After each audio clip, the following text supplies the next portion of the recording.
жетістік облыстық, республикалық және халықаралық ғылыми жобалар сайыстарынан жүлделі орындар, және де ең соңғысы және ең маңыздысы бұл өнер табысқа патент алу.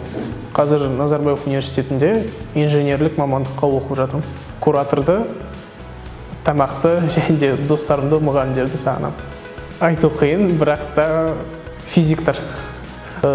Астанада серуендеймін, немесе банағы ғылыми жобаларымды дайындауға тырысамын. Бірақ та алда мен сурет салумен айналысуды көздеп отырмын.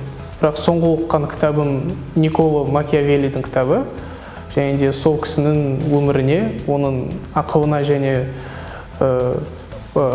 үкіметтік деңгейдегі ойлау қабілетіне мен өте қызықтым, және де сол кісі туралы көбірек білгім келеді. Құспан, Ажғали, Ибрагим, Талап, Арнаут, сосын мен. Жетіншісі анықталмаған мүмкіндіктер. Елді дамыту десе бұл өте банальны болуы мүмкін, бірақ бұл өте қиын, және де сол қиын нәрсеге мен жеткім келеді, үлесімді қосқым келеді.